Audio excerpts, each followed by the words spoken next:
Hi అండి, నేను మీ సుజాత భద్రం. రేపు పొద్దున్న టిఫిన్లోకి అని చెప్పేసి పల్లీలు అయిపోయినాయండి ఇంట్లో.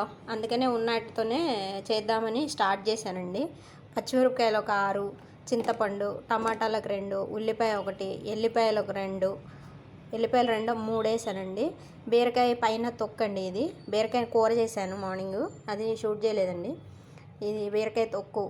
ఇవి కలిపి నేను చట్నీ చేస్తానండి రేపు మార్నింగ్ టిఫిన్లోకి. దోశలండి, దోశపిండి ఇంకా పట్టలేదండి, పట్టాలి. పట్టేసా.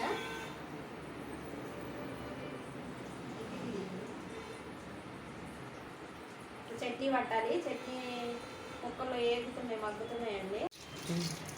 గిన్నెలు తోమడం అయిపోయిందండి, అడుగుతున్నా.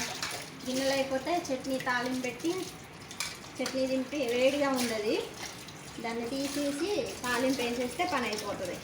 పడుతుందండి.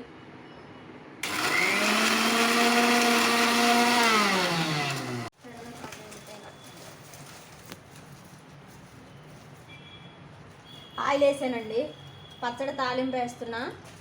తాలింపుకి కావాల్సిన సామాన్ వేస్తున్నా చూడండి. కొంచెం జీలకర్ర వేస్తున్నా, తాలింపు గింజలు కొంచెం, ఎండుమిరపకాయ 1 చిన్నది,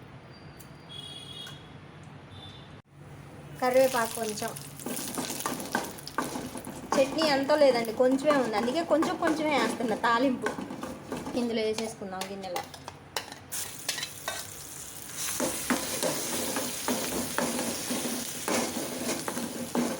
అయిపోయిందండి, నా చట్నీ కూడా అయిపోయింది. దోసపిండి పట్టేసా, చట్నీ అయిపోయింది, గిన్నెల్లో వేసా. ఈరోజు ఈవినింగ్ నా పని ఇది. వంట అయిపోయిందండి, స్టవ్ కూడా క్లీన్ చేసుకుంటున్నా. ఇంకా స్టవ్ క్లీన్ చేసేస్తే పని అయిపోతుంది. ఫ్రెష్ అయిపోయినట్టే పని అంతా అయిపోయిందండి. స్టవ్ క్లీనింగ్ కూడా అయిపోయింది. పెట్టేసుకొని పక్కన పెట్టేసుకుంటే కిచెన్లో పని అయిపోయింది. ఇంక తినేసి పడుకోవడం. బాయ్.